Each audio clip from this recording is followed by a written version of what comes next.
Olá, sejam muito bem-vindos e bem-vindas ao nosso podcast Psy Convida. Hoje vamos ter um convidado super especial no nosso primeiro episódio. Bem, me chamo Andréa Carvalho, sou uma mulher negra, tenho cabelos cacheados, claros, e a parte de trás aqui ela é toda em madeira e estou usando um blazer azul marinho com o crachá do Senai. Eu gostaria agora de chamar a Cláudia, para a Cláudia falar um pouquinho aqui, antes de apresentar o nosso convidado. Olá pessoal, tudo bem? Eu sou Cláudia, faço parte do Instituto Evaldo Lodi, sou psicóloga.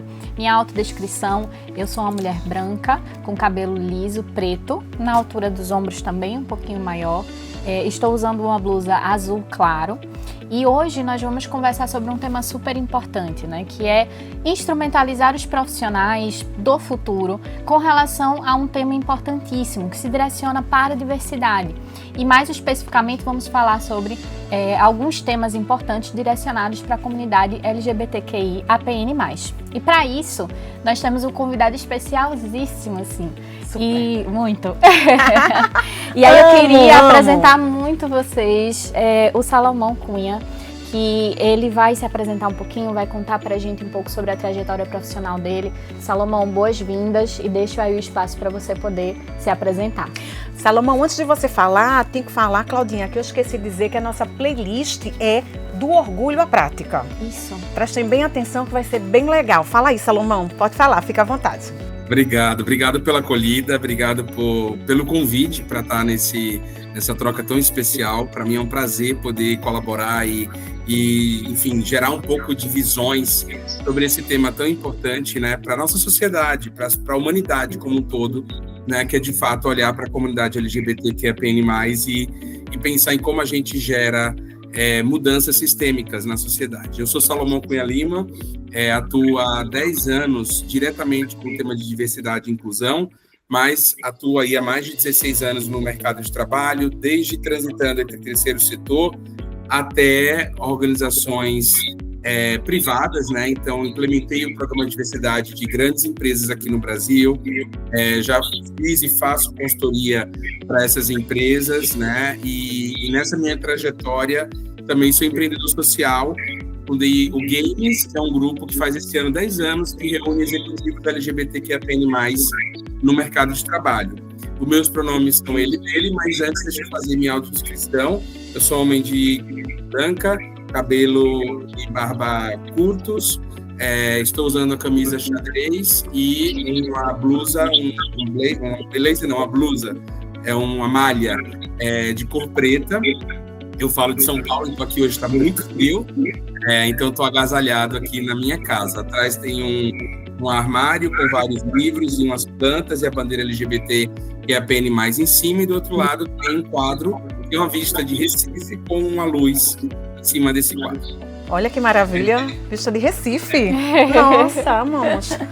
Obrigada pela homenagem. Ah, tá. O orgulho da cidade, né, desse lugar maravilhoso. Eu digo que é o centro do universo em linha reta. Né? Orgulho de ser recifense. Muito orgulho de ser recifense. Meu sotaque hoje ele já tramita em um pouco de tudo quanto é lugar que eu já vivenciei, mas na fala e na essência tem aqui Pernambuco muito forte. Coisa boa. Muito bom. Bem, Salomão, você fala muito sobre vieses inconscientes. Eu queria saber um pouquinho mais o que significa esses vieses inconscientes, né? Como é que ele é?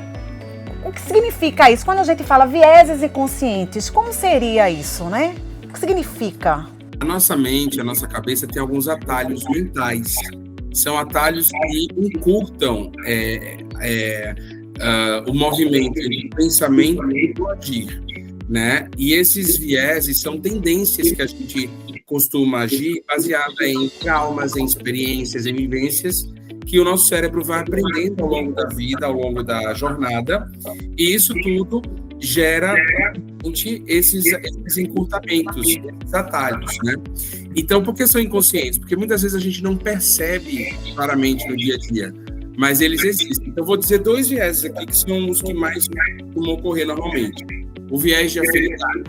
Então, assim, eu chamo para algum evento, para alguma ação, alguém que se parece muito comigo, porque eu tenho uma afinidade com aquela pessoa. Interessante então, isso, né? Isso é muito comum, né? Todo dia, né? Você não vai chamar alguém que você desagrada ou que é muito diferente de você, mas o que isso faz? Faz com que a gente sempre procure estar com pessoas parecidas com a gente. Eu sempre chamo Claudinha para ficar comigo, né? Sempre chamo, né, Claudinha? Somos bem parecidas. Somos bem parecidas. Porque gera um espaço de conforto, gera um espaço de segurança, né? E aí, esse viés de afinidade, ele no ambiente de trabalho, por exemplo, é assim, eu estudei em tal faculdade, então eu só vou contratar quem fez aquela faculdade. Eu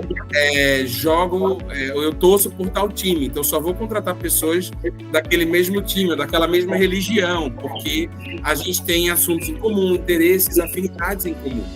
Então esse viés ele é muito natural do ser humano, mas muitas vezes ele atrapalha nesse olhar de promover um ambiente diverso. Por quê? Porque quanto mais diversidade, tem vários estudos que trazem isso, quanto mais diversidade o ambiente ele tem, mais inovador, mais criativo, mais luz ali, né? Porque, de fato, você consegue absorver visões, experiências, crenças diferentes, né, desses diferentes atores. E aí, assim se constrói uma narrativa, de fato, consistente, sólida, né? Então, é muito importante que haja essa diversidade. Então, o viés de afinidade, ele pode limitar. Outro viés que limita, Andréia, é o viés, a gente fala o efeito de grupo. É aquela coisa, um faz, aí o segundo vai fazer porque o outro fez, e aí a outra vai fazer porque a outra fez, e aí o grupo... Faz sentido isso, viu? Faz bem sentido isso, né? Efeito de grupo. A gente sempre vê isso daí. Nunca pensei que seria... fizesse parte desses vieses inconscientes, né? Absolutamente. E aí um vai seguindo o outro. E quando vê o grupo inteiro tá agindo de uma forma, sem nem pensar. Como assim todo mundo aqui tá... Porque a gente vem nesse lugar também de evitar discórdia, de evitar, né, ser o diferente. Então vai todo mundo convergindo para aquela mesma ideia, para aquela atitude, né? Um outro efeito, por exemplo, é o efeito de halo, que também é um viés inconsciente. Então, assim, eu achei algo muito legal em Andréia. A apresentação dela foi incrível. E aí eu coloco ela numa posição de anjo, de super-heroína. E mesmo os defeitos, as coisas dela que ela possa vir a ter, eu disso. Não enxergo. Nossa. Por outro lado, por causa de uma atitudezinha simples de Andréia que me incomodou, eu já ponho ela numa caixa de assim, cara, Andréia não presta, ela não existe, porque um detalhezinho de um elemento. Então, esse efeito é outro viés inconsciente. De novo, a gente age de forma inconsciente, sem pensar, né? Então, assim, é importante identificar esses vieses, né? E, de fato, pensar em como a gente consegue reduzir, né?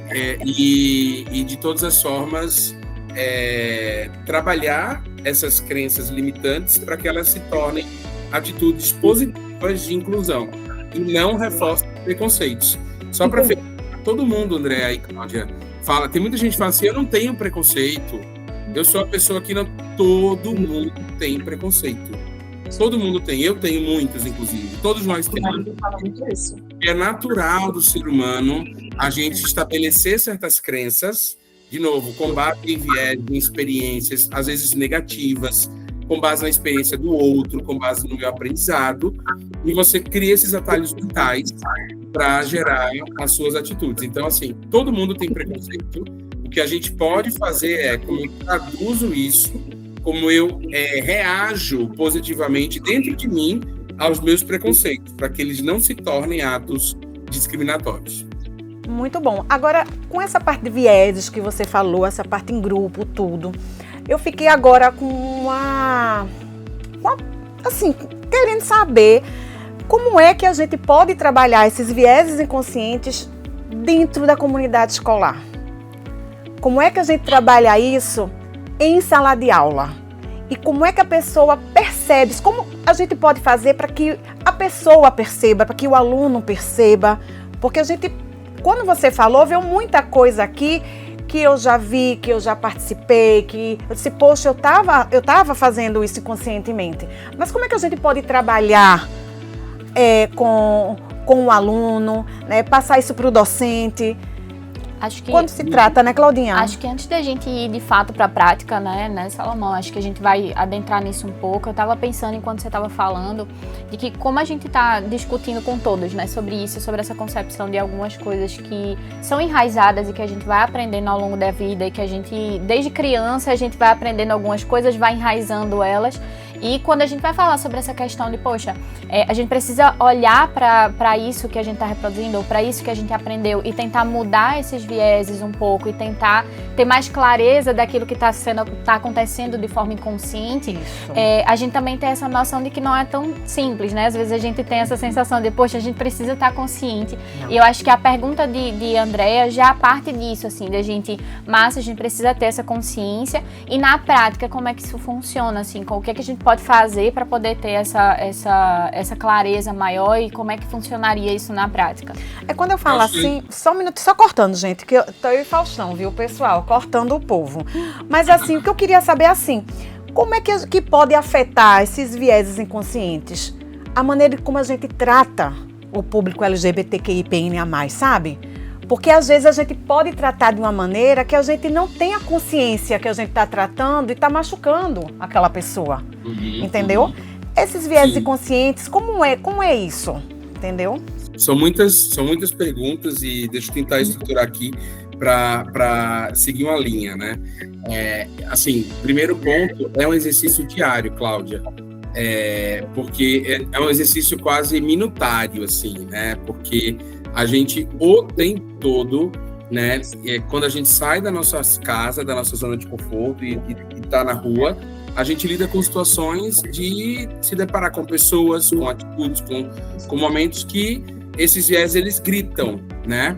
É aquela coisa que a gente já ouviu muito falar, né? Eu tô andando numa calçada à noite e aí vem uma pessoa preta na direção oposta, né?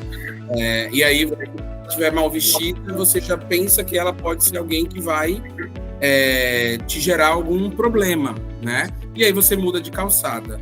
Ou seja, isso foi um atalho. Isso foi um atalho com base em crenças suas, né? Seja porque você já experienciou alguma situação, porque você ouviu falar, viu na mídia, na rede social. Então, é natural que você haja dessa forma. Então, qual é que é o exercício? Naquele momento, calma, essa pessoa, de fato, ela gera perigo para mim, porque às vezes pode ser um cara branco, de terno e gravata, que está vindo na tua direção, e pode estar gerando muito mais perigo para você do que aquela pessoa. Mas, né, o fato de a gente ter o racismo muito estrutural na sociedade e fazer essas associações, naturalmente a gente vai ter uma atitude. Então, assim, o exercício é diário. Eu uma vez estava no Uber, o cara falando, porque as gays ficam fazendo fazem muito, são muito POC, fazem muito, não precisa disso, tá tudo bem ser gay, mas se comportar como homem, tarará. Então eu vi muito isso, eu falei assim, calma, mas o teu incômodo é com relação a quê? Porque faz muito barulho, não sei o que lá, tá bom, mas e um cara quando tá assistindo um jogo de futebol e tá sendo super efusivo, tá gritando o time, tá buzinando, casar, o NAUTICO, ou tricolor, assim, isso também te incomoda? Ou esse teu incômodo parte de um lugar de homofobia, transfobia? Então é muito isso, sabe? A gente realmente parar e refletir se isso e fazer um exercício diário. Cara, calma, peraí. Eu posso, né? Deixa eu repensar essa visão.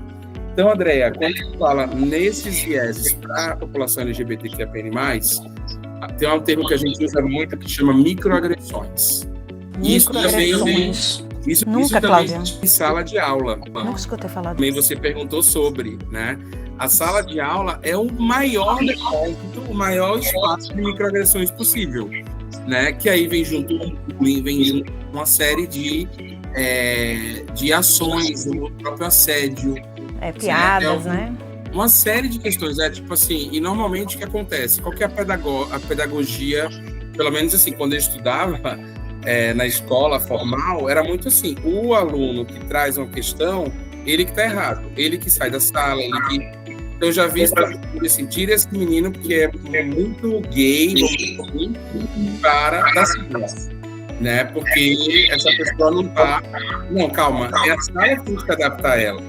né? Então, assim, como você traz para o centro, né, da sua sala de aula questões como essa? E aí isso é todo um trabalho, né? Paulo Freire falava, quando a educação é transformadora, o sonho do oprimido é se tornar opressor, né? Então, e o opressor, ele está ali todo dia, né? Então, assim, a gente precisa trabalhar essa educação para ela ser transformadora.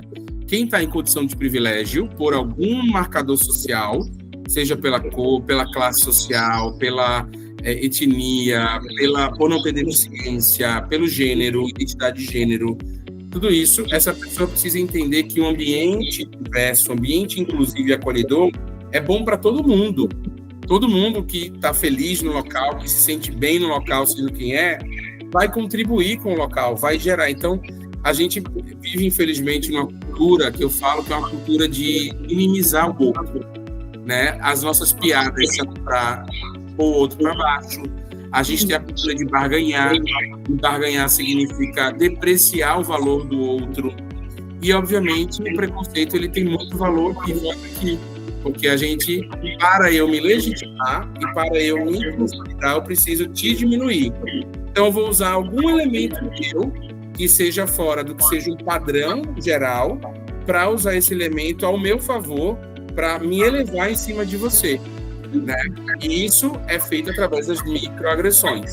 Então, desde assim, brincadeiras, piadinhas, né, olhares, a própria questão do banheiro, né, que é uma questão que pega bastante pessoas não binárias, pessoas trans, tudo isso, né, o fato de assim, eu me identifico com o nome de, sei lá, Joana, e você me chama de Carlos, você está me agredindo com o meu nome. O meu pronome é ele, dele, você me chama de ela, dela, você está me agredindo. Essas microagressões, elas terminam gerando várias questões de saúde mental para essas pessoas, entendeu? Que, obviamente, isso se traduz em uma série de elementos que não são benéficos para a gente, para a sociedade como um todo. Então, é importante identificar isso e aos professores em sala de aula é importante entender como trabalhar esses temas integrado ao conteúdo técnico e socioemocional que eles querem trabalhar, né? Então, tem várias maneiras de executar isso. Em falar de desconhecimento, aí eu queria perguntar a você, Salomão, qual a diferença entre diversidade, equidade, inclusão e pertencimento? Muito boa pergunta, Andréia. Porque eu sempre falo que assim, diversidade é contar as pessoas, né? É aquele velho teste do pescoço. Quantas pessoas pretas tem aqui? Quantas pessoas LGBTQIA+ tem aqui? Nesse shopping, nessa igreja, nessa sala de aula, nesse clube, nessa praia. É você se perguntar, onde que estão essas pessoas? Porque está todo mundo aqui do mesmo jeito, né? Tem o mesmo perfil, vamos dizer assim. Então, diversidade é contar pessoas. Inclusão é fazer com que as pessoas contem. Interessante, né, Claudinha? Muito bom. Então, é diferente a lógica. Se a pessoa ela conta, é porque ela tem valor, né? E ela vai se sentir respeitada e valorizada naquele espaço, sendo quem ela é, né? O que é equidade? E a equidade é diferente de igualdade. Eu sempre falo que igualdade só existe em dois lugares, assim. E tem a igualdade dentro da justiça, em que a lei é a mesma para todas as pessoas, e olhe lá, porque quem, de repente, paga o melhor advogado consegue ter causas de maiores ganhos, né? Em detrimento de quem não tem condições de pagar um advogado bom. Gente, sem comentários isso daí, viu? É verdade. Importante o amor de Deus, que eu falo para quem acredita em Deus também, que e olha aí, tá vendo? Para quem não acredita, esse amor já não é válido. Então, igualdade é só nessas condições teóricas, vamos dizer assim. Na prática, não existe igualdade. Ninguém é igual a ninguém. Ninguém é igual a ninguém. Gêmeos são completamente diferentes um do outro. Nasceram da mesma placenta. Então, assim, o que significa? Equidade é tratar com diferença os desiguais. Então, imagina que tem uma sala de aula, trazendo um exemplo prático aqui, e eu dou para a minha turma um desafio. Eu falo, gente, eu tenho um podcast em mandarim, e ele está aqui, e eu preciso que vocês traduzam isso para o português. E aí eu tenho um surdo na minha equipe, eu tenho uma pessoa que não tem iPhone e eu tenho só uma que fala mandarim. E eu tenho uma que fala mandarim, tem iPhone e ela sabe traduzir em Libra. Então, veja, essa pessoa, ela já tem, ao longo da vida, ela teve acesso à educação. Já está bem à frente, né? Está bem à frente, O que acontece? Ela vai conseguir fazer a tradução da melhor forma. Isso, com O outro certeza. não vai conseguir porque não sabe mandarim. O outro não tem iPhone e vai ter como pegar a gravação e colocar. Então, assim, cada um vai ter as suas limitações de acesso, né? Então, quando eu falo isso, até a visão de meritocracia, ela não é válida. É lógico, a gente pode exigir que as pessoas performem. A gente dá as condições para as pessoas terem o melhor espaço de trabalho, de estudo, para que elas possam performar, né? Mas eu não posso assumir que eu dei para todo mundo a mesma oportunidade em pé de igualdade, porque na largada, cada pessoa já vem de lugares diferentes, com acessos diferentes. Então, o que é equidade? É nivelar esses acessos, para que todas as pessoas possam ter as mesmas condições de performar. Então, isso é equidade, né? E aí, a última palavra que você trouxe, Andréia, quando falou em diversidade, inclusão, já comentei, equidade, pertencimento. Esse é o creme de la creme do que é essa visão dentro das organizações. Por quê? Porque a inclusão, por mais que a gente queira fazer com que as pessoas contem e tenham o seu valor, ela ainda pressupõe uma hierarquia de poder. Para eu ser incluído em algum lugar, alguém me convidou e me permitiu ser incluído ali. Percebe?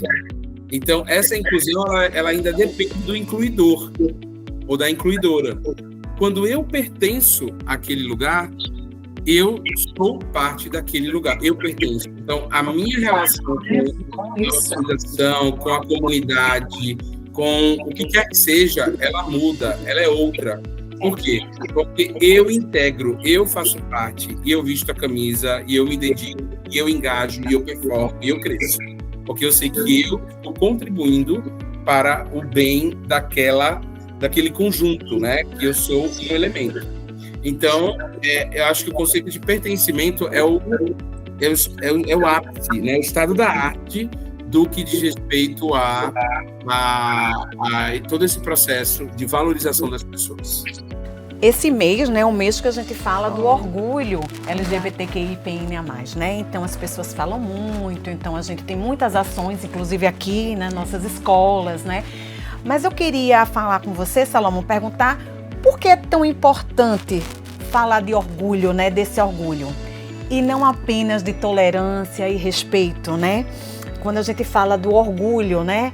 Orgulho LGBTQIA+. Então, assim, por que é tão importante essa palavra orgulho, né? Muito boa pergunta. E aí é legal dizer, né? Porque, assim, em maio, a gente celebra o Dia contra a LGBTfobia, né? Dia 17 de maio, isso. 17 de maio é o dia contra a LGBTfobia. Então, aí, eu estou trabalhando o quê? Você falou, a tolerância, o respeito. Eu estou trabalhando, eu estou olhando para o mal. Eu estou combatendo, veja, uma postura defensiva, né? De dizer, eu sou contra algo. Quando você é contra, você está se posicionando, né, no lugar de defesa. Tá combatendo mesmo, né? Tá combatendo aquilo dali. Não dá. Aquilo dali não é para si, né? Não tolera aquilo dali. Né? Não vamos parar com isso, né? Então aí é quando a gente normalmente fala sobre, inclusive, hoje, né? Bom, a informação pública aqui que a gente está fazendo também, a LGBTfobia, ela é um crime equiparado à injúria racial. Né? Então, qualquer ato discriminatório para pessoas LGBTQIA+, ele pode e deve ser denunciado e a pessoa vai pagar do ponto de vista criminal. Então, isso é muito importante, porque qualquer ato que é feito... Então, de novo, não é só por uma questão do certo a ser feito, A gente aqui está falando muito no lugar do acolhimento, né? Acho que essa é a preocupação principal. Mas é importante também falar que tem um elemento jurídico legal que é importante que as pessoas saibam, né? E não atuem dessa forma. Agora, você falou do orgulho. O mês de junho é o mês do orgulho por conta do dia 28 de junho, que em 1969, num bar chamado Stonewall, em Nova York, policiais invadiram. Era um bar para pessoas LGBT, que é PN+, que inclusive muitos se vestiam de drag queens, né, se travestiam ali e tal. E essas pessoas, em determinado momento, a polícia invadiu esse lugar e começou a prender. E houve uma batalha ali naquele local, né, para acabar com aquele espaço. E as pessoas resistiram ali dentro, né? Eu, inclusive, 50 anos depois, em 2019, na parada LGBT Global, lá em Nova York, eu tive a oportunidade de ir para esse bar no dia 28 de junho de 2019, 50 anos depois, e eu vivi, e era assim, mesmo com o ventilador, imagina, junho é alto verão em Nova York, e assim, mesmo no maior calor, o ventilador era quente dentro. Eu fiquei imaginando como seria ficar preso num lugar desse. Nossa, qual a sua sensação, Salomão, de estar ali nossa, 50 anos depois, vê só, Claudinha, 50, a pessoa, a gente conhece a história como se a gente fosse reviver aquilo, né? Pensar, nossa, como é que as pessoas, né? O que elas passaram ali dentro, sente, né? Nossa. Foi dois sentimentos, assim, o sentimento de angústia e tristeza, mas ao mesmo tempo de alegria, de celebração, de ver que 50 anos depois, eu me arrepio até falando isso, as pessoas hoje, e olhe lá, né, podem ter a sua liberdade, né, de ser quem são e de poder, olhe lá, porque não é assim que todo mundo pode ter, né? Mesmo no Brasil, que é um país que está na vanguarda, né, está na vanguarda de leis e normativas pró-comunidade, ainda assim o que a gente vê de questões, né, para todas as pessoas da sigla em determinados espaços, é absurdo que ainda ocorram crimes, né? Então, mas me deu um ar de esperança, sabe? Um ar de alegria. Agora veja, o que eu queria saber de você também. Como transformar a sala de aula é algo que tá bem no meu coração isso, né? Num espaço seguro para jovens dessa comunidade, né? Como é que a gente pode transformar essa sala de aula? Quais atitudes aí que fazem pequenas diferenças, né? Eu queria que você passasse, Salomão, algumas dicas para a gente, para as pessoas que estão nos ouvindo, né? Quais são essas dicas? Quais são as atitudes? O que é que a gente pode fazer, né? E eu acho que até, Salomão, para complementar a pergunta de Andréia, porque a gente sabe que o PSAI, ele acontece dentro das escolas. Isso. E a gente acaba escutando os educadores e percebe que tem ali uma preocupação em como é que eu faço isso da maneira correta, assim? Como é que a gente vai falar sobre isso da maneira correta? Como é que a gente vai falar sobre inclusão? Como é que a gente vai falar sobre tudo isso? Sobre diversidade? E eles parecem que tem meio que um medo, assim, sabe? De eu não sei como é que eu vou abordar. E aí a gente pensou muito sobre isso, né? E acho que a pergunta de Andréia vai por esse viés, assim, para responder um pouco sobre essas preocupações que chegam pra gente com relação a isso.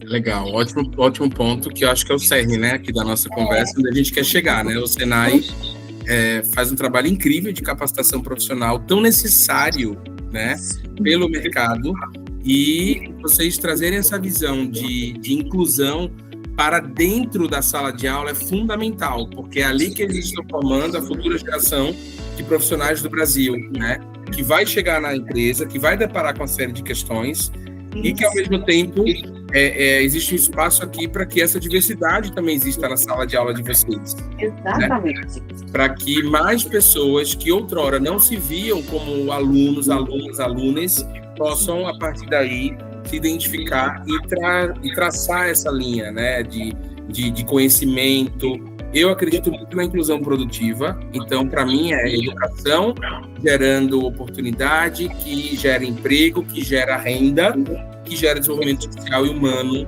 e econômico para as pessoas, né? Então, quando a gente fala de sala de aula, eu não sou pedagogo, mas eu posso dizer que eu acho que o primeiro ponto é aprender, né? e aprender como. Eu acho que hoje tem uma série de ferramentas, né? Eu já ouvi me dizer, põe no Google o que você acha. Hoje eu vou falar, põe no chat GPT. É tudo agora, né? É tudo agora. Usando com responsabilidade é tudo. Põe no chat GPT, assim, como eu posso tratar esse tema na minha sala de aula, né? Então, assim, ferramentas, gente, existem muitas, tá? Existem desde metodologias, existem livros, todos aí disponíveis, muito gratuitos, né? Em PDF, na internet, assim. Basta querer entender, ler e aprender. Eu acho que o primeiro ponto é essa disposição, mas é também ter a atitude, entendeu? Por quê? Porque a atitude, ela parte desse lugar, entende? De todas as formas, como eu posso falar? De você ter essa percepção, essa sensibilidade enquanto educador e educadora, sabe? De falar assim, olha, eu sou aqui um vetor de transformação dessa turma. Eu acredito muito na educação, acredito muito no papel do educador e da educadora, porque cada educador, educadora transformada, é capaz de multiplicar essa visão para muitas pessoas. Atitude é tudo, né? Hã? Atitude é tudo, né? Não adianta, eu quero fazer isso e não faz, né? E não corre atrás, e não vai no GPT, né? E não procura outras ferramentas. Não, eu tenho responsabilidade sobre aquela sala de aula, eu vou lá e faço, eu quero aprender mais, né? Muito bom isso, muito bom. Muito bom, Salomão. Sabe? Então, assim, eu vejo que se de alguma forma ou de outra as pessoas não estão condicionadas a estarem nesse lugar, entendeu? Entendi, fica vazio e aí não gera a transformação que a gente quer que gere, né? Então, assim, minha visão, tá? Honestamente, eu acho que ter essa sensibilidade de entender, de compreender o tema e de agir na hora que precisa se agir, né? Então, assim, por quê? Porque muitas vezes acontecem em sala de aula situações que são aquelas microagressões que eu falei lá no começo, né? E aí, a partir daí, agora o mais importante, a atitude, que é assim, tá, aconteceu isso na minha sala, como que eu reajo a isso? Quem tá errado é a vítima ou o agressor? E outra, eu vou tratar só da vítima sem tratar do agressor? Né? Não, o agressor está agredindo por alguma razão, né? Todo homofóbico, LGBTfóbico, no fim, essa pessoa tem ali alguma coisa, não falo que ela é gay ou lésbica, não. Às vezes ela tem trauma, às vezes ela teve um assédio na infância, às vezes ela é nutida por alguma situação, às vezes religiosa, que faz ela agir daquela forma. Então, assim, tem N razões porque uma pessoa vai agir dessa forma. Eu não posso só olhar para ela num tom de punição, de julgamento e falar, você também sai, vai ser preso, vai ser... Não. A educação, para ser transformadora, ela tem que olhar para as duas pontas. Também tem muito a ver com cultura, né? Estou te cortando de novo, mas eu acho que também tem muito a ver com cultura isso, né? O que é que vocês acham? Não é? Também. Tem muito a ver também com cultura, é uma coisa que eu escutei do meu pai, da minha mãe, dos meus avós. Porque a gente aprende, né? A gente vai aprendendo e fica aquela coisa enraizada, né? Aquela crença enraizada e aí vem... E é forte, né? Tem muito a ver com cultura, eu acho. É forte e é difícil de, às vezes, até identificar, né? Porque a Isso. gente entende aquilo como certo, aquele é o meu correto de viver. Eu não sei como viver de outra maneira. Bem, Salomão, a gente está terminando agora o nosso podcast. Vamos fazer... Estamos terminando. A conversa foi, assim, maravilhosa. Foi incrível. Foi transformadora, né? Eu gostei muito, foi o que Cláudia falou agora, foi incrível. Saber entender sobre vieses inconscientes, né? Entender sobre essa crença, entender o preconceito, né? Entender que conhecimento e atitude, não só conhecimento, eu preciso ter o conhecimento, preciso ter a atitude, faz parte aí de todo um processo, de um trabalho que o Senai já vem fazendo. O Senai, ele se preocupa muito com a inclusão, com a diversidade. Nós fazemos um trabalho, graças a Deus, muito bom nessa área. E vamos em outros podcasts, né? Conversar mais sobre vão quero vir, mais. né, Claudinha? Quero mais, né? A gente vai vir. E esse agora que a gente fez, esse episódio, faz parte da playlist, né, do Orgulho à Prática. E a gente vai ter outras, né? É uma iniciativa do PSAI, Programa Senai de Ações Inclusivas, aqui de Pernambuco.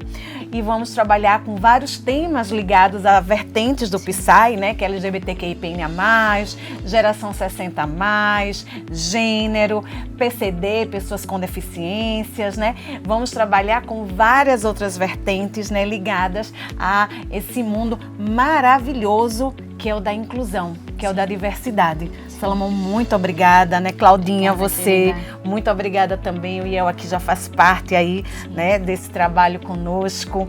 E é isso. E eu gostaria também que vocês aí, né? Eu até coloquei aqui, Cláudio, para não esquecer, ó. Coloquei sim.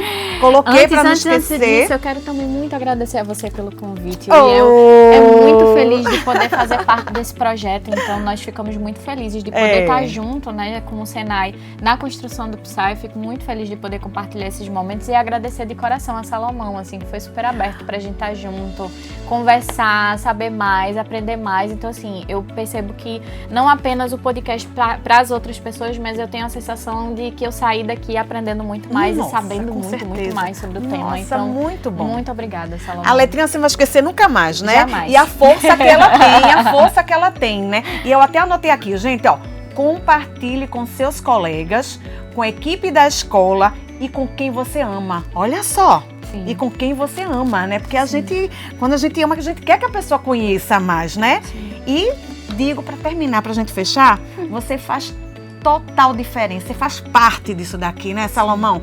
Então, vocês que estão assistindo fazem parte disso daqui. E até o próximo episódio. Tchau, né? tchau. Tchau, gente. Até o próximo episódio. Salomão, um beijo. Muito obrigada. Salomão, obrigada. Aí, tchau. O prazer foi todo nosso. Tchau. Tchau, gente.